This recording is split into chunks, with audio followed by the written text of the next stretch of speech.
The following program will make you want to grow things and experience new and wonderful dreams about your plants, garden, and garden design. Listener participation is always strongly advised.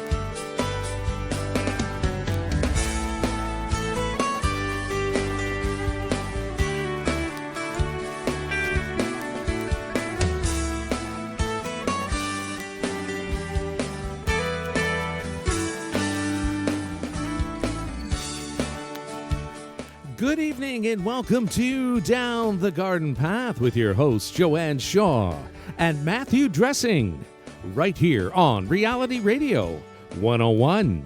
To get on board, send us an email right now. Our email address is instudio101@gmail.com.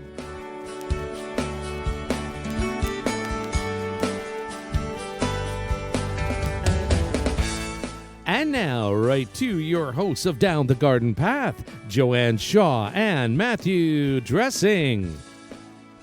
Thank you, Gary, and welcome everyone to this episode of Down the Garden Path, where we discuss down-to-earth tips and advice for your plants, gardens, and landscapes.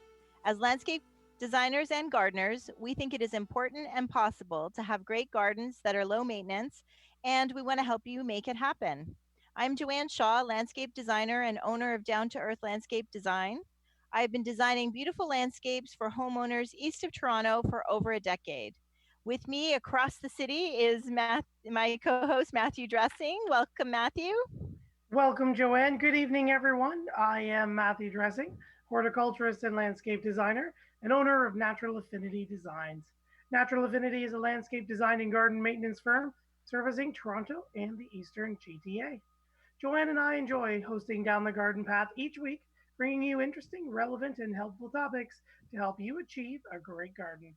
We learn right along with you from each other, from our research, and from the guests that join us here on the show. As always, we welcome your questions via social media and emails. That's right, and we want to thank everybody for joining us on the live version of Down the Garden Path, and let you know that the show will also be available as a podcast later this week, so you can always check out past shows of Down the Garden Path on your favorite podcast app.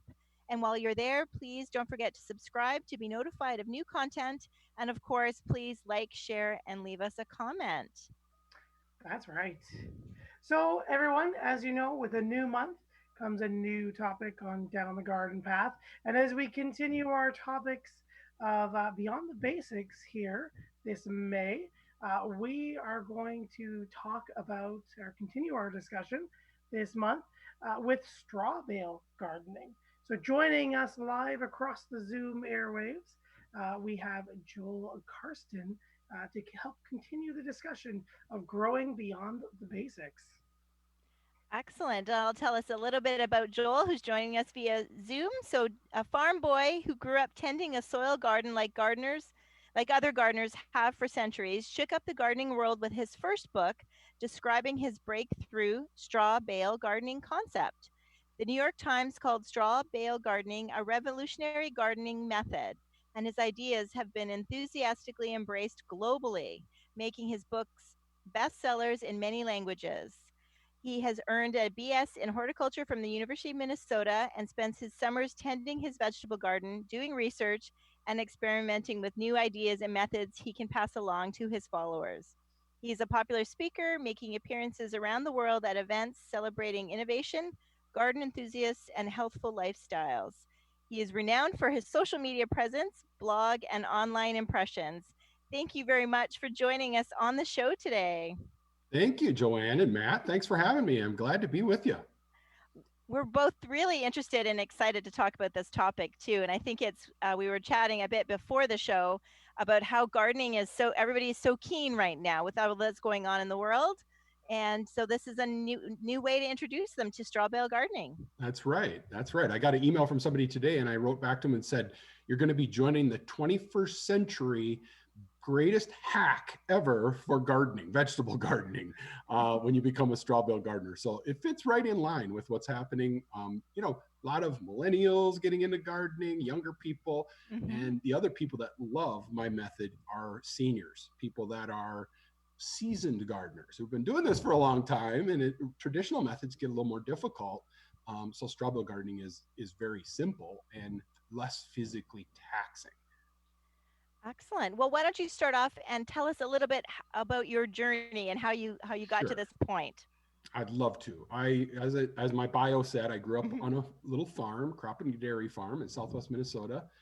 And even as a little kid, once in a while, I would see a broken bale, a straw bale or hay bale that would get thrown up against the barn. You know, we would think we're going to come back and get it later, but then we never did. It would eventually start decomposing. Mother Nature would go to work on it, and 6 months or a year would go by, and great big weeds, thistles, and other ragweeds and things would grow out of these bales and be very healthy.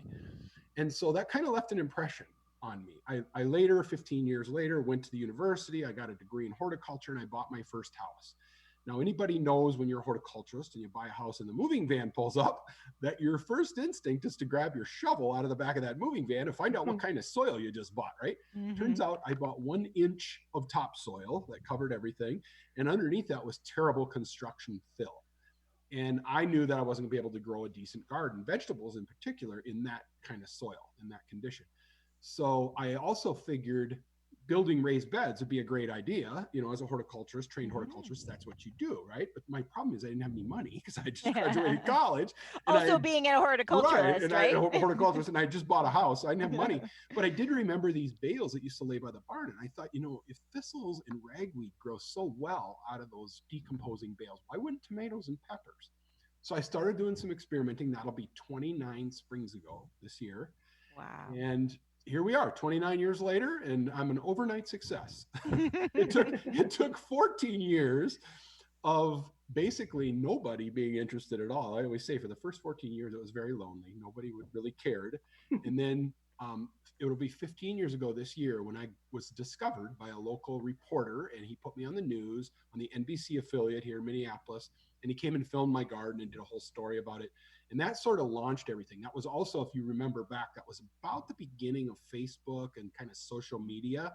And so this is a method of gardening that has spread around the world because of pictures on social media. People posting their pictures on their Facebook pages, on Twitter, on Instagram, and emailing pictures. And that's really what's caused it to spread, because when you see a picture of a bale of straw with a great big tomato plant growing out of it and it's successful, it's really hard for anybody to say, well, that I don't think that will work. You know, they know it's going to work because they can see it in front of them. So it's really a social media based method that has spread, that has caused it to spread all around the world. That is wonderful. Now, I have to confess that my vision of it before, researching for the show was that you were just using the straw as the perimeter and that you still fill the inside with soil. But that's not the case. No, that's not the case. I explain this to people all the time, so don't feel bad at all, Joanne. Good. It's a common misconception. And matter of fact, HGTV once put on their website someone that explained straw bale gardening exactly like you just did, because they didn't really know what they were talking about. But anyway, that's beside the point. The straw bale becomes soil on the inside first. So we put the bales through a little process. We call it conditioning. It's really composting. But when you talk about composting, people think you turn the compost, to make compost. We don't turn it at all. So it's like a stay still compost pile inside of this bale. But we add some nitrogen, which the nitrogen in the form of fertilizer, organic fertilizer like blood meal or Milorganite, or you can use traditional lawn fertilizer if you're not an organic gardener. And that nitrogen feeds the bacteria. Now, the unfortunate thing is bacteria are so small that you can't see them. So people don't exactly see anything happening, but you can feel it because the bales will get hot. So you're going to put some fertilizer and water for 2 weeks on these bales, and the inside of that bale is going to get hot. Often I get reports 140, 145 degrees is not uncommon. And that's when these bacteria are reproducing inside the bales.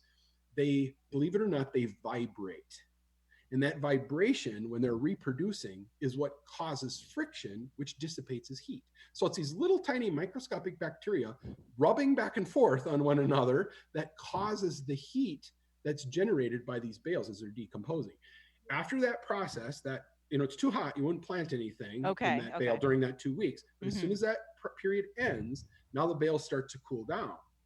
And if you're where I live in Minnesota, it's frozen until the middle of May. So our soil right now outside, our soil is still about 48 degrees, where inside my bales could be 90 or 100 degrees. When I put that tomato in there, that nice, warm, newly formed soil inside the bale, bacteria, of course, decomposes the straw just like it decomposes anything in a compost pile and breaks that organic matter down back the cells of wheat, oats, stalks or leaves. It decomposes those stalks down into cells, and the cells down into compounds, and then the compounds all the way down into the molecules that made those original plants. Molecules of things you would recognize: nitrogen, phosphorus, potassium, molybdenum, zinc, calcium, iron, manganese, all those building blocks that all plants require to form molecules that form compounds that form cells, of course, that grow and divide and form the stems and leaves and flowers and everything on a plant. So all we're really doing is relying on that bacteria. And then there's some help from insects and worms and fungi and mold, all the decomposers that Mother Nature brings with her to help us decompose this bale back into soil. And it starts right inside the core of the bale. So now we have this nice, warm, brand new virgin soil inside the bale, and we put our tomato roots down into that bale and they go nuts. They think it's already the middle of June, so they start growing earlier. You get earlier production, faster root production, and very often, great production. I'm not going to say you always exceed soil gardens, because there's some great soil gardens out there, but if you have any soil condition problems at all at your house, this is a great solution, because we're not relying on existing soil. The roots are entirely contained inside of the bales. But by the end of the season, Joanne, it's broken down and it's really decomposed nicely. You often will use a bale a second season. Oh, really? Okay. Yeah, but by the second season, you need to reconnoiter the bale. So you need to kind of squish two into one, and then buy some chicken wire from Matt at the garden center and wrap around the bales to kind of hold them in. It kind of makes a round circle, but they're perfect for planting root crops like potatoes and carrots and beets and that kind of thing in a second season bale. By the end of the second year, you've got beautiful growing media. You can fill your containers and plant flowers out on your porch or patio or whatever. So you kind of get 3 years worth of use out of that bale. That is great. What do you think, Matt? That's very awesome. Kind of going to your hay or the straw. Question from Stan writes in, does the hay or straw bale matter if it's first or second cutting? No, it doesn't matter. You're going to want to, especially if you get hay, remember straw comes from the cereal grains like oats and wheat. After the harvest, the seeds come off. So it grows a whole season. Then we harvest the seeds. That becomes Wheaties and oatmeal. And then we bale up the byproduct of that crop, which is the straw. And in agriculture, usually that's bedding for livestock. Where hay is fodder, that's food for livestock. And usually it's clover based or alfalfa. Everybody's familiar with the crop called alfalfa. And they'll usually cut that 3 times a year. Rare occasions with lots of rain, you can cut it 4 times, but they let it get to 1/10 bloom and then they'll cut it and bale it. And that's when it tends to have the most nutrient value. Now, you also might get a few weeds with the hay crop that you don't necessarily get with a straw crop. Sometimes a straw or wheat or oats bale gets a few oat seeds left behind and they end up in the bale. And then, of course, when you water and fertilize a bale with seeds in it, guess what happens? You get a few sprouts. And so you got to pluck those sprouts out real early. But one of the greatest things about straw bale gardening, and this is evidenced by comments on our social media at the end of the year, especially, people love to leave this comment. I can't believe I didn't discover this method 20 years ago. I've gone the whole summer and I haven't pulled a single weed out of my vegetable garden. This is the greatest thing ever. I'll never go back to planting in the soil ever again. So that's the big thing, is there's no weeds. You know, you might No get a couple weeds. oat sprouts or whatever early in the spring. I tell people, go out there with a scissors and cut those oat sprouts off, and then Google for a recipe for an oat grass smoothie. And you'll be right in with the health food people eating an oat grass or a wheatgrass smoothie. But I don't know that I would ever eat that. But apparently cows love it, so it must be good. So in one straw bale, so I think the Yep. size is what, 3 by 1.5. Yeah, You know. that's a good estimate. Yep. Yeah. So how many, let's say tomatoes, because tomatoes, Okay. we all know, anyone who's grown tomato plant is they always get way bigger than we think they're going to Yep. grow. So You're exactly right. Yes. How many? Another very common question I get. And Yes. I tell people it depends. It depends on what kind of tomato. If you plant an heirloom variety, that's only going to get, it's going to max out at about 4 or 5 feet tall, and it's maybe going to get 12 or 15 tomatoes on it. Some of the old heirloom varieties, they don't produce 100 tomatoes like some of the hybrids do. Those you could probably get 2, 1 in each end. And if you trellised it well, put a cage above the bale and some posts in to hold the cage, you could probably get 2 in there comfortably. Okay. But in most circumstances, you're not going to want to plant more than 1, just because the top gets so big. It'll get 8 feet tall and 8 feet wide, and it'll smother the plants in the bale next to it, and it'll, it just takes over. And it'll, they'll produce. Last year I had an early girl tomato with 240 tomatoes on it. Wow. So, 1 plant. So, if you put 2 early girls in the same bale, they're going to steal light from each other, and they're going to steal nutrients, and you're probably going to get, smaller plants. 120 off of each bale instead of 240, or off of each plant instead of 240. So it kind of does depend. But in most circumstances, if you're growing the hybrids, I would stick with 1. Now, that doesn't mean you can't grow other things. You could put some basil in the same bale and some carrots, and you could plant some things in the sides of the bales. It's another overlooked thing, is people often will plant the tops of the bales. But if you wait a little bit into the season, that bale starts to decompose. You can punch things right in the side, grow basil or herbs or whatever. I've grown kale and lettuces right out the side of the bale. And by the middle of July, your bale should look like the fleece on a sheep, where you can't see the straw because it's covered in plants. And in that scenario, you get a lot of production off of 1 bale. Absolutely. So that's perfect for someone with a small yard, right? That really has limited access. So that is a great idea, because when you build a raised bed, you still are only dealing with the soil inside. Right. You can't, obviously wooden or plastic, whatever it may be. So that is fascinating to know that you could have your herb garden on the sides all the way around, and lettuce, and then your tomato plants inside. That is wonderful. So how big is your garden? How many bale? This year, I have about 35 or 40 bales, but some of those I will move, because I do a couple of exhibits we have the Minnesota State Fair, which is a 2.5 million people little get together. Yes. That hopefully we'll have it this year, but I move a garden over to the fair. So I start it, so I don't have to drive over there all the time. I start it here and then I move it. So between my wife and I, we probably eat vegetables out of about 24, 25 bales. But usually I tell people, if you figure 5 bales per person in your family, you're not going to be able to eat what that garden can produce. Right. Now, you probably wouldn't have enough to eat to be able to preserve vegetables for year round out of that many, but you certainly couldn't keep up eating it once they begin to produce. They produce way more than you can eat. Yes, definitely.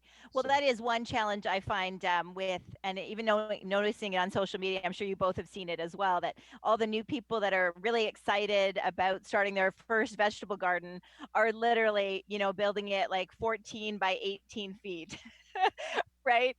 Or bigger. And we all know, for your first vegetable garden, that is way more, than you need. Right. And they're not, they're going to be overwhelmed, which is good, because then we can, share and give away, and food banks, that type of thing. But I think people always underestimate how much space, or overestimate how much space they need. Right. And they underestimate how many weeds they're going to have to pull. Yeah, exactly.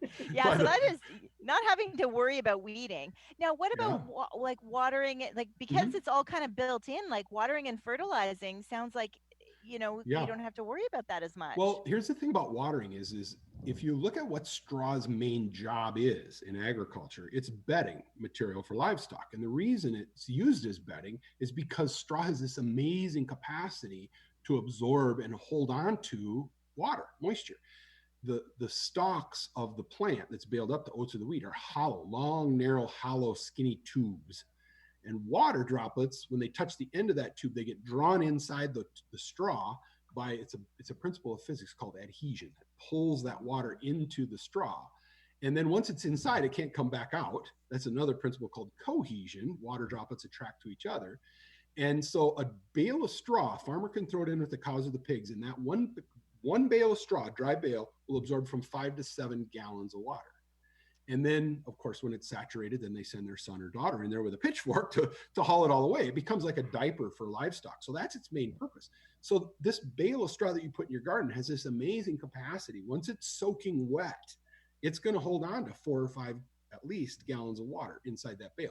Try picking up a saturated bale of straw once. It gets really heavy, and all of that weight is from water weight. So it sucks up and holds on to water very well. The outsides might get kind of dry and crispy with the wind and the sun blowing on it, and you'll come and you'll touch the outside of that bale and it feels dry. But if you sink your hand to the middle of that bale, you'll see it's nice and moist down inside that bale. So it holds on to water really well. Now, the other big advantage, while it holds on to maybe 5 gallons or 10 liters of water exactly inside, if you put 1 more liter on, it won't hold it. It runs out the bottom. So you can't flood a vegetable garden that's planted in bales either. So it has this magical property of being able to hold on to lots of water holding capacity, but it also drains very quickly. So if you get a bad storm, your neighbor's garden might be swimming under the water and yours is just fine. As long as the water's not as deep as the bale is tall, you're going to be very fine. Right. Well, that definitely solves a lot of people's problems, because often we try to explain that sometimes the symptom of not enough water looks very much the same as too much water. So there's the people who do, unfortunately overwater. Yep. So this kind of would prevent it, because if it releases, yep. that is fascinating. It's funny that you mentioned that, Joanne, because I tell people in my talks that's one of the most common mistakes that new straw bale gardeners will make, is they overwater. And the reason they do is because they'll set up a drip system or a soaker hose on top of the bales. That's what I always recommend to start out with, because it's inexpensive. $15, you can get a soaker hose and a little timer to put on the end of the soaker hose so you don't have to remember to water. But then they set it up so it waters, for half an hour. And they think, well, half an hour is good, right? But if you do the math and you figure out how many gallons a minute are coming out of your spigot, you really only need 1 gallon per bale per application to resaturate the bale. So now if you run this for 30 minutes, that's 60 gallons of water. If you only have 10 bales in your garden, you're given 6 gallons per bale. And what that does is it runs through and out the bottom of the bale, and it carries soluble nutrients with it, nitrogen and calcium, magnesium. So now you come out and you look at your garden and your plants are wilted because you've just frozen the roots from all this cold water and you've washed any nitrogen out. So they're wilted. So then you think to yourself, oh, shoot, I didn't water long enough. So tomorrow I'll water for 40 minutes, right? And you just exacerbate the problem. It gets worse and worse. So I tell people, when you set up your garden, try to shoot for 1 gallon per bale per application. And then increase the frequency of how often you water as the plants grow and the summer heat comes. Then increase, how often you water, but never change the dose. Always 1 gallon per application. But by, early August, when you got these great big giant tomatoes up there that are sucking up, 6-7 liters of water a day, you might need to water 2 or 3 times a day to keep up with that. Just adjust your little timer. Instead of saying, once every 48 hours, you change the little button to once every 8 hours, and it'll water 3 times a day for you. So it's a very simple fix. And it doesn't take, it's the great thing about straw bale gardening is once you get the bales in position, there really is not a lot of physical labor left. You're going to plant, so you can set a lawn chair if you want to next to the bales and do your planting from a seated position. And then you're harvesting, you're standing up or in a seated position to harvest. So there's not a lot of bending over to ground level, which is great, especially for seniors or people with any kind of physical disabilities. And you don't need a lot of tools. You can do this entire garden with a pruning shears. It's really all you need for tools is a pruning shears, maybe a planting spade. Trowel spade. Yeah, trowel. Yeah. So do you need to dig a hole, or is it more like with your fingers? You're just kind of squishing it. The bales get pretty soft after that 2 weeks of conditioning, and kind of can stick your hands, kind of poke your hands down in there and squeeze apart, and it makes a hole big enough to get the roots of your transplant down in there. Now, if you're planting seeds, which you can do, I encourage people, peas and beans and everything you normally would plant from seed in your garden, you can plant seeds. Just make a little layer on top of your bale with potting mix. Don't take a shovel of soil from your garden and put on there, because if you do that, now you brought weed seeds and you brought potential disease and insect problems that we can avoid because we got this virgin soil. So we don't have any soil-borne diseases already in this bale. This is brand new soil. So get a bag of potting mix or planting mix at the garden center, and then just put a little thin layer on top. Put your carrot seeds in that, or your radish seeds, any tiny seeds. If they're big seeds like peas and beans, you don't really even need any potting mix. You just shove them right down in the bale, about to your second knuckle on your finger. And 3 days later, you got beans and peas sprouting out of your bales. It's pretty amazing. You plant and then water them in well. And we don't plant in rows on a straw bale. We plant like a checkerboard.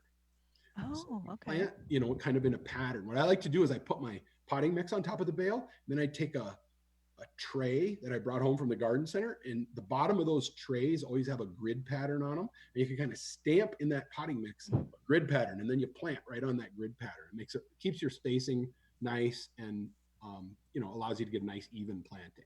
Oh, that is a good idea, right, Yeah, Matt? We have so many of those trays. So how are we doing for listener questions? Well, I was just going to say, we've got a couple of questions that are popping in, and we're reaching the half past of our hour. So for those of you who might just be tuning in, you're tuning into Down the Garden Path here on Reality Radio 101. And we are talking with Joel Karsten of strawbalegardening.com, and he is sharing his fabulous technique of straw bale gardening and how easy, simple, and low maintenance it really is. So we've got Ben, who has just written in, says, excellent tips and tricks this evening. I am sold. Thank you very much, and stay well. We've also got, as I click through here to our questions, Ron writes in, hi, Joanne and Matt. At the beginning of the show, you mentioned that our guest is an author, and where can we purchase his book? And thank you. Yeah, that's a good question. Yes, Joel, please tell us. The books are sold wherever books are sold. Okay. Your garden center may carry books. Some garden centers do, and it might be available there. But all the main bookstores have them. Of course, the onlines, all the .coms have them. You can order them off of our website. The problem is international shipping nowadays. I don't know if you guys have run into that, but the cost of shipping has really gone crazy. And so you might actually save money. I'd love to have you buy them on our website, strawbaleGardens.com, and I'll even sign it for you. But it's more expensive for shipping, just so you know that ahead of time. Okay. So any of your Amazons, places like that have them. I know Amazon Canada is a special Amazon. So your listeners up there can get it off of Amazon Canada. But I think the book's in 30 languages now, and it's sold in 60 something countries. That's so awesome. I got a lot of Western world gardeners who are doing this in their backyard as a hobby. But guys, there's a lot of places in the world where gardening's not a hobby. Right. If they don't grow food for their family, they go without. So we've stretched out now into, it's kind of my main focus the last few years has been trying to enter into countries where food insecurity is a big issue. We see a little bit of stuff happening here with the pandemic, but imagine if it was pandemic type conditions all the time where you live. I mean, there's 850 million people in this world that wake up every day and they don't know where they're going to get food to feed themselves. And even more important, they don't know where they're going to get food to feed their children. That's where you see the real panic. Yeah. And, our solution as Westerners, I don't want to get on too much of a soapbox here, has always been to send food. We'll send them a shipload of food, and they'll distribute this by trucks. But the problem is when you send food to people, number one, is what kind of food you can send them, because it's always high carbohydrate, and it's not the healthiest food that we're sending them. It's not fresh vegetables. It's not fresh vegetables. It's usually, it's packs of lentils and beans and soy and cornmeal is a very common one.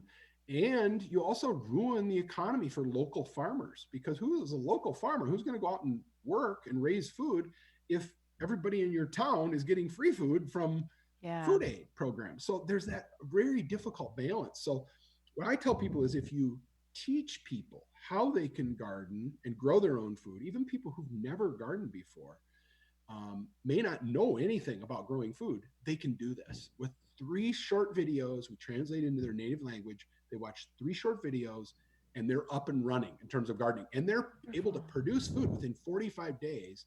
They have something to eat. Now you might say, where are they going to get a straw bale? In the Philippines, right? Mm-hmm. They don't bale straw in the Philippines. I found that out early on, that you go to some of these warm climates where it's tropical, they don't bale straw, because straw is bedding for livestock. You don't bed your livestock when it's 80 degrees every day or warmer, you know? So what we did is we showed them how to use rice straw, because they all grow rice over there. And then we hand make bales, how to make a wooden baler so they can load it with straw and squish it tight. Mm-hmm. And then they condition the straw using high nitrogen fertilizer, or if they don't have access, there's a lot of people that are in very unfortunate circumstances, don't have access. They can actually use a form of nitrogen that we all produce every morning when we wake up. Your human urine, believe it or not, is 12.5% nitrogen, and will work great for this process. Now, Westerners will curl up our nose, right? Yeah. But we also have a supermarket on every corner. Yes. So it's different for us. Over there, they understand that there's some value in urine. Now, you can't, of course, use feces at all, but you can use urine because it's sterile. And as long as you're not on any form of weird drugs or anything, your urine's going to be sterile and clean. So you can use that. And it conditions the bales. The bacteria are going to consume all that anyway. So, you know, your plants aren't going to get that anyway. And then after that 2 weeks of conditioning, then they can plant. So we teach them how to save seeds. So now they got the straw for free, the conditioning agent for free. They made the bales essentially for no cost, maybe the cost of string to wrap around the bales. And the seeds they saved from their last squash they ate, or their, you know, some cucumber or whatever they ate, they replant those seeds. So there's no hybrid seeds there. That's just normal heirloom type seeds.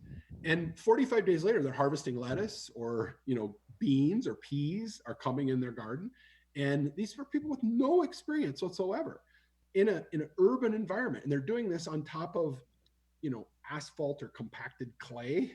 They don't have a lot of asphalt over there. A lot of it's just compacted gravel and clay. Yeah. And so they don't own any land, you know, they don't own any tools. So how else are you going to do this, right? And straw bale gardening fits the bill perfectly. I did a whole TED talk about this online. Okay. So now you mentioned videos. So Joel, you mentioned, are those videos available on your website? Yeah, we do have some, and some of them are through our NGOs that we work with in other countries. Okay. They help us with the translation and all that kind of stuff. Yeah. And okay. But you know, there's a lot of value to it. In a lot of these countries we work in, like Cambodia is a really good example, rural parts of Cambodia. These farmers that we work with, many of them unfortunately are illiterate. They're in their 80s and 90s. And if you know the political history in Cambodia, anybody who was an intellectual in the 70s was killed by Pol Pot. So a lot of these guys that are in their 80s, 70s, 80s, 90s and are still farmers, you can't send them a book or a pamphlet and say, read this and learn how to do it. You have to go there and physically teach them how to do it. And then they teach somebody else, and then they teach somebody else. So I went there it'll be 4 springs ago. We started with 0. Now we have over 7,500 farmers that are using this method in Cambodia. Wow. That's yeah, amazing. It's pretty amazing. And it spreads quickly. I tell people all the time, if you figure out a good way to put food in someone's stomach without having to charge them anything for it, just showing them a new technique, they will adopt it very quickly and implement that new quote unquote technology that you've shown them. So it's spread quite quickly over there. Wow, that is great. I think it's wonderful that it's the application for an urban setting as well as a like a farm or your rural setting too, right? Like you said, so you can, like, even people here in North America that have, you know, like asphalt or concrete in their backyard and don't, you know, want a vegetable garden, but don't have the ground to put it in. A lot of my clients are, you know, everybody's putting in pools and they don't want grass in their backyard, but they're also wanting vegetables, you know, and I'm having to coach them as to, okay, this is what you can put in the pots and this is what you can do. But they could also put the bale of hay in spots in a corner of their yard and that would work just as well. Yeah, a lot of them like to make a wooden, container around it. Yeah. So it makes it a little fancier, put some cedar wood or something on it, which is perfectly fine. And then I like to always build a trellis. People will see if you Google for pictures of straw bale gardening and look at images, you'll see lots of people with trellises built above their bales. And we show people in my books just a simple method of how to do that using a couple of farm fence posts and some fencing wire, and you can easily make a trellis for very low cost. And then all your vines will climb up on that trellis. So you get your squash and your tomatoes and your cucumbers and everything up on this trellis and up off the ground, which reduces insect problems. It also reduces fungal growth because you don't have that humidity that you encounter when vine fields lay on the ground. You get them all up in the air up on that trellis, and it really makes a difference in terms of the growth culture of your garden. Fewer insects, fewer disease problems, less quick spread of disease. Also, how you water is really important. That we use a soaker or a dripper. We don't use overhead watering, which for vegetables is so really no watering. important. Yeah, so no, not using watering cans. Well, you could use a watering can as long as you kind of push it under the plant. Try not to get the leaves wet if you can help it. Okay. Because once you get the leaves wet, that kind of creates a petri dish, especially if you do it in the evening. And that moist leaf will be a little petri dish for fungal spores or bacterial spores to reproduce and then spread throughout the garden. So we want to keep the leaves as dry as we can. Of course, Mother Nature is going to get them wet once in a while. We can't help that. But try to water a vegetable garden in all scenarios. Water a vegetable garden from below the foliage so that you only get the roots wet. That's ideal. Ornamentals, it's not as important, but with vegetables, it's pretty important. Excellent. And Matt? I was going to say, I'm just kind of signaling in. We've got a couple of listener questions. Just to remind all those who are listening, if you have a question or a comment and you'd like to ask Joel something, you can write us here at instudio101@gmail.com. We've got Carla who's written in. This is so amazing what your guest is doing for the world. May God bless him. Amazing. Thank you, Carla, for your very kind comment. Very kind. Tom also writes in, hi, everyone. So glad you're staying healthy. Interesting topic tonight. Can a big pile of grass clippings do the same? Just curious. Thank you. Thank you, Tom. You would benefit greatly by watching my TED Talk, where I tell people that any place in the world you are, no matter what your economic circumstances, if you look around you, you can find organic material that is going to waste. This could be grass clippings and leaves. And, in Minnesota here, we harvest the lake weeds so that we can run our boats back and forth. So they have harvesting machines that will get all the lake weeds out of the lake. And that works perfect for making bales. So all you have to do is take this organic material, whatever it is, and compress it. It needs to be tightly bound like a bale. So what works good is a great big Rubbermaid 50-quart Rubbermaid container, those big giant ones, and you fill it up and then jump up and down on the grass clippings and leaves, kind of mix things together. Green and brown, everybody knows from composting, right? 60% green or 40% green, 60% brown, kind of mix it together, compress it down, and then fill it with water overnight, and then dump that brick of grass clippings and leaves out on the ground. Now, it's going to be very fragile, so you have to wrap it with some chicken wire in order to hold it together. But if you go down to the garden center, get some chicken wire. Everybody sells chicken wire, hardware cloth wire, wrap around it, and that will hold the bale in position so that you can do the conditioning process. You still need to add the fertilizer and the water for the 12 days, and then you're ready to plant. But absolutely, those we call them homemade bales, little compost bin bales is really what they are. They work just as well. And for somebody who has no budget or no access to buying straw bales, making your own bales is certainly a viable option. It's a little DIY, it's a little, most people aren't going to do it. Most people are going to take, $20 and go down to the local garden center and buy a couple bales and give it a go. Right. So they're probably not going to do the DIY method, but desperate times, desperate measures. You can always make bales if you can't access them or can't afford them. Right. Excellent. Very cool. So, Joel, you've mentioned your TED Talks and buying things online. You like your book at your website. Do you want to tell our listeners just where they can find you online and maybe some of your social media handles? Sure, absolutely. The best site to go to is called Straw Bale Garden Club. Now, when it says club, right away, people think, oh, I got to join a club. It's free to join. So we have 85 videos on there that are all filmed in HD and professionally shot and professional sound. And so they can enjoy those. We have a forum where they can ask questions and get quick answers. Usually I get to them within a day or so.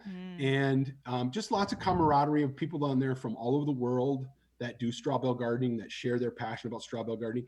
And you'll get to meet those people. You can share pictures of your gardens. As we go through the summer, people love to post pictures, of course, as their successful gardens, and get advice. So you can look back through the forum and you can see all the questions people have asked and answers that have been given. I don't answer every question. There's lots of experienced straw bale gardeners that are members, and they'll answer people's questions as well.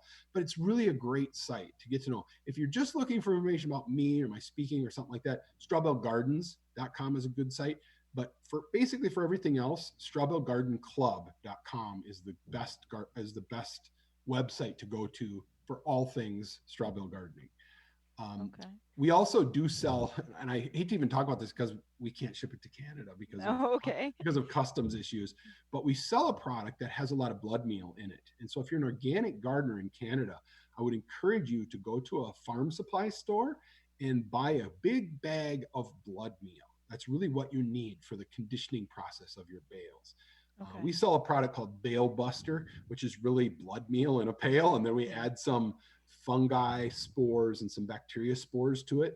But even without those spores, you can still make it very successful just buying, a bag of blood meal. So you want to get to a farm supply. If you could buy it at a garden center, but Matt will tell you 3 pounds is going to be, $7 or $8. If you're going to do straw bale gardening, you need a big bag. So you're going to need a lot. You'd need 3 of those bags probably per bale to make this work. So buying it in bulk is the only way to go. And the only place to get it in bulk like that is from a place that uses it for farm purposes, it's an ingredient in feed that they feed back to cattle and things.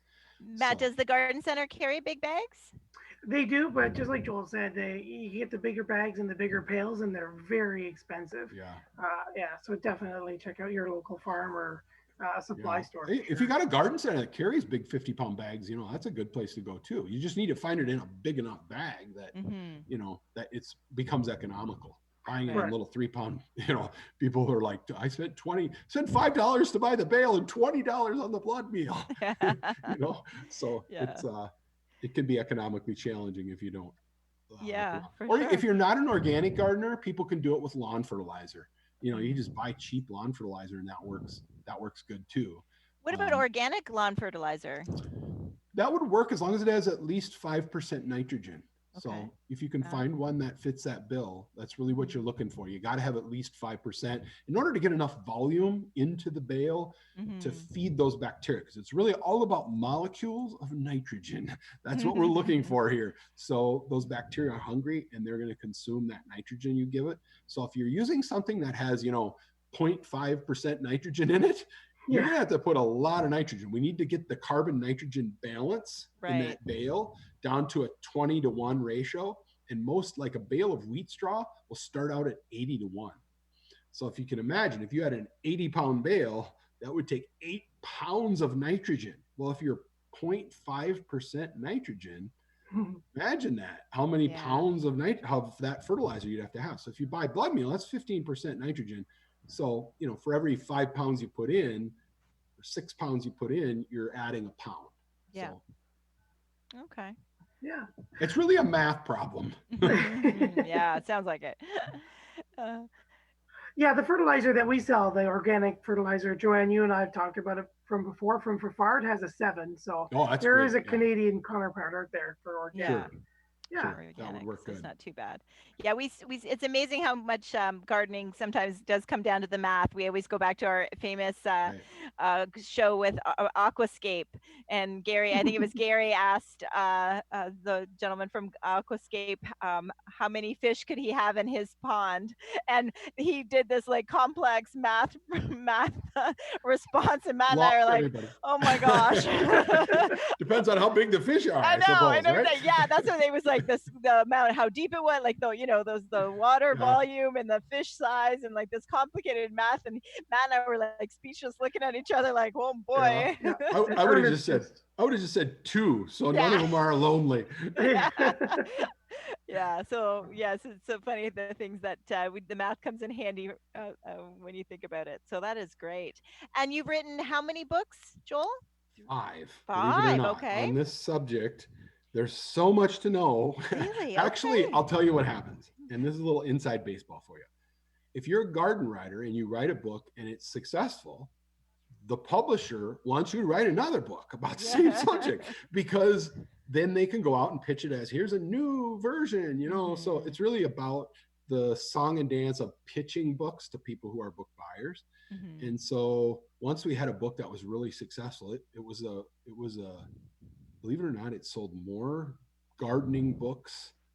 It was a #1 seller for 23 straight months when it first came out worldwide. Wonderful. So it sold, which was really great. After I wrote it, and my first book came out 2013 and on March 15th. And 6 days after the book came out, I got a full-page book review in a little newspaper on the East Coast called the New York Times. And that launched this all around the world quickly. Translations and lots of foreign publishers interested, et cetera, all from one article, albeit a full page in the New York Times. Yeah. But that really launched it quickly. And then, of course, the publisher comes back and wants another one. So we did a second version. And then we've recently did an updated version of that. In between there, I did a book called Straw Bale Solutions, which is a little different. The other ones are called Straw Bale Gardens, Straw Bale Gardens, Straw Bale Gardens Complete, and Straw Bale Gardens Complete Second Edition. They all basically, the guts are always the same. It's just a couple new chapters about different stuff. So if you have one book, I tell people, I'm a great salesman. You don't have to buy another one. If you have one, you got what you need. Okay. But I wrote a book called Straw Bale Solutions, and there was a woman featured in there from Ontario, I believe, area of Canada, who is a straw bale gardener. And I remember her first name is Beth. I don't remember her last name off the top of my head. It's terrible. But there's 28 stories in this book about people from all different countries around the world, 5 continents, 12 different countries, and how they're using the straw bale gardening method to solve some kind of a problem that they couldn't solve using traditional gardening methods. And so it's, straw bale solutions to a problem that we can't solve any other way. And so it's everything from, this woman in Switzerland who lives on the side of a mountain, and it's 14-degree slope, and her soil is terrible. And how is she going to have a garden, right? If she digs up the soil or tries to, dig up the soil, it's all going to run down the mountain. And so straw bale gardening was her solution. And it kind of walks through how she got into it and all that kind of stuff. And then I tell stories about Cambodia and the Philippines. And then someone in Canada is featured, and people around the United States, from, real hot, dry Texas to the warmer zone 6 gardeners in like Oregon, Washington area. And we kind of jump all around the country to feature people from different areas with different issues, that they run into. So it's an interesting book. It hasn't sold nearly as well as the other books because it's not really a how-to, and that's what people are looking for when they're when they want to start straw bale gardening. They want a how-to book, and that book's got a little how-to in it. But if you're looking for a good book, don't buy to just get started. Don't buy Straw Bale Solutions. Buy any of the other ones. Okay. So Solutions is sort of, once you become a straw bale gardener and you want people to see how international it is, and kind of you can read more about all these stories. It's a very well done book. I'm just a writer. I don't lay out the books or do all the photography and everything. It's a really well put together book. All of them are. The publisher I have is great. They do a super job. Excellent. It's weird when you just write the text and they make it into magic. That's what's really cool. That's what and it is fascinating. I mean, that is one thing about gardening and social media, like you mentioned earlier in the show, is that how being able to see how others do it, what they can grow, what they can't grow all over the world is fascinating. Yeah, it becomes a really small world online nowadays. I mean, I have all these Australians and New Zealanders and people from the UK and South Africa and all over that are avid gardeners, and it's kind of like them as well as the people that are across town, because they're always on Instagram and they're always posting, and you see their face just as often as you see, or more often than you see your neighbor's face. So it feels like you know them really well, even though I've never met them, probably never will, a lot of these people, but it's an Instagram world, in a Facebook world, you definitely feel like you know these people because you hear from them and communicate with them so often. So I got some really big fans out there that are so gung-ho about straw bale gardening. They try it. One guy in his 80s, this is a great story. He's in his 80s. He started a group on Facebook called Straw Bale Miracle Garden. And he tells this whole story about how he couldn't grow anything. He lives in Arkansas and the soil's terrible. And then he discovered this straw bale gardening method. So he goes on and starts this group. He has 10,000 members. Oh my goodness. In his straw bale garden group on Facebook.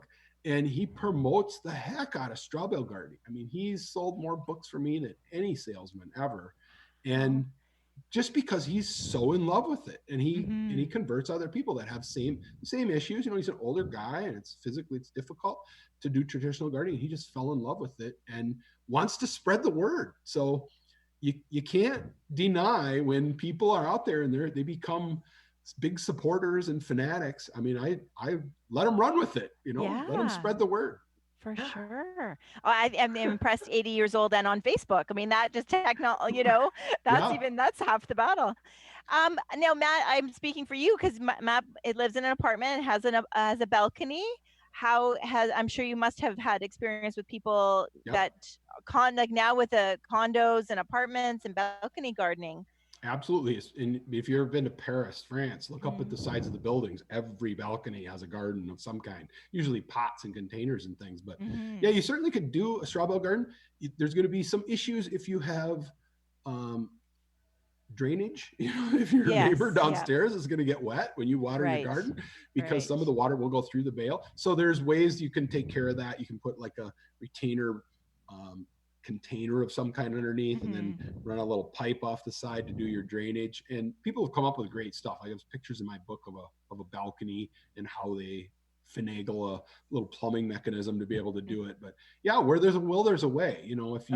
If you have any space to be able to put something, and you can fit a bale in there, you've got a very inexpensive container. That's what I pitch it as. It's really container gardening. The bale is the container and the media, and it's all for $5 or $6 or whatever you pay for that bale. So it's a very inexpensive way to get a large container and a lot of volume, and it's kind of cool. You'll get lots of questions when you put a bale of straw in your yard. Your neighbors are going to wonder what's up, right? So it's very conspicuous. So when you put a bale out there, you become a teacher right away, because your neighbors will come up and say, well, what's happening here? And then they'll watch you all summer, and they watch that tomato, and they see what you harvest, and they see how it grows. And you can't avoid that curiosity, and that encourages other people to try it. Well, hey, if my neighbor did it, I think I can probably do that same thing. And look at all the tomatoes he got or she got. So it spreads because of the conspicuous nature. You walk by your neighbor's house for years and not even remember they had a normal vegetable garden because you don't pay attention. But if they put a couple bales of straw in their yard, everybody wonders if they got a screw loose or what's happening. Yeah, right? For sure. And then it becomes intensive observation for the rest of us. Yeah. Well, with us, I don't know if you're aware, Joel, that we can grow marijuana, like it's legal here in Canada.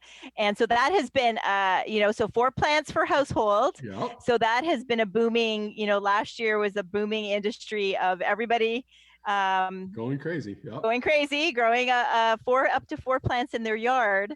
They grow in containers, and we've seen lots of pictures of, them growing in recycling bins and different things like that. So this is another way, right, Matt? Like that would be. I'm having my own ruminations right now about it. Lots and lots of interest in the state of Colorado several years ago legalized home growth. I think 6 plants per person. And I did a home and garden show there as a speaker. And I tell you, every second question I got from the audience was about growing cannabis in straw bales. And it luckily I had some data because, it's illegal in Minnesota, but I get reports from people all over all the time. Some of them even from Canada before it was legal. And they would tell me reports on how well it grew and how it was portable. which was a great thing. You can do a container. So that you can traffic it. Yeah. Well, no, you While know, it was still a plant. if you need to move it somewhere in a hurry Yes. for any reason, Yeah. you could do that. So Uh-huh. yeah, well, I get people. That's another great benefit of this method for vegetable gardening is if you have to move during the summer, you just put 3 bales on top of a pallet, a typical wood pallet, and you plant your vegetables in there. And then if you need to move, you just load the pallet in the back of the moving van and take your garden with you. So it's actually a portable method of gardening. Right. Mobile gardening. Yeah. Yeah. Oh my goodness. There's so many benefits. I mean, this is like a whole other show. I love the garden solution. So we might have to have you back, Joel, and just have a focus on that book Sure. because I think that's a great topic for people. Absolutely. Because we do have listeners being internet radio and a podcast, listeners from all over. So Sure. yeah, so it's a great way to promote that book. Yeah, absolutely. So, yeah. Lots of people in urban areas with contaminated soil Mhm. or soil problems. It's like a natural fit for them.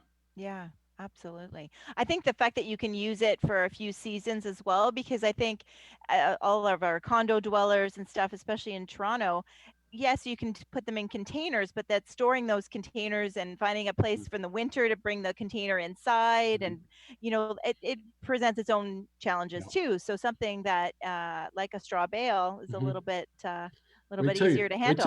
Wait till your neighbors see you carrying a straw bale up the elevator in your condo. Yeah, exactly. Oh, exactly. Any other questions for us, Matt? Oh, he's muted. Nope, he's muted. You're muted. I was muted. I'm sorry. I was That's gonna type okay. something. You know what? Charlie writes in just to finish off the show. No questions tonight. I just wanted to say, excellent show. Listening from Thompson, Manitoba, I really received a lot of advice from your guest. Excellent. Thank you. Please stay healthy. Oh, that's excellent. There's a lot of wheat up there in Manitoba. He should give this thing a go up there. That's right. That's right. It's a good way to promote it. I wonder if in Minnesota you promoted even the straw, the straw farmers or, the people purchasing that. And then I get the angry people who say straw used to be $3 a bale. Now it's $6 a bale. And it's all your fault. Yeah. Oh, that's funny. That's funny. Well, let's give a shout out to your social media again as we wrap up the show. You can find everything at strawbalegardenclub.com. And easy to guide to reach. If you ever have questions, reach out. I'm very accessible. So excellent. That's awesome. Yeah. And so Matt and I, you can always reach out, even when we're, find us on our social media. So my website is down2earth.ca with the number 2, and all my social media links are there as well. So so it is still, even through the pandemic, people are looking for landscape designs. I'm doing them virtually now. I finished one a couple weeks ago from someone in Texas. I've been able to, do virtual presentations. Zoom is certainly coming handy for the show tonight, as well as met with 2 clients today from my home and presented designs to them. And so technology and gardening go hand in hand. That's great. That's right. And Matt, you're doing great at the garden center. Yep, the garden center is going very well. Everyone's getting out and getting excited as well. So lots of stuff to be bought, lots of plants still arriving. So don't be too scared if you don't see what you want that first time. There's lots still coming in as we're just all reopening and getting used to the restrictions. So yeah, definitely. I want to take a second just to say thank you to you guys for having me on. I really appreciate it. It's great to get some exposure in Canada, and I think people will love this method. So I'm glad you took a shot on me and having me on. I appreciate it. You reached out to me too, and through social media. So I think that's wonderful. So I really appreciate that. And no, I think it was a great show, and I'm glad that the Zoom worked too. We got to see each other as well. Yeah, exactly. It was like having you in the studio with us, Joel. So that is wonderful. Just like it. Thank you so much, you guys. You're welcome. Thank you, everyone, for joining us down the garden path here on Reality Radio 101.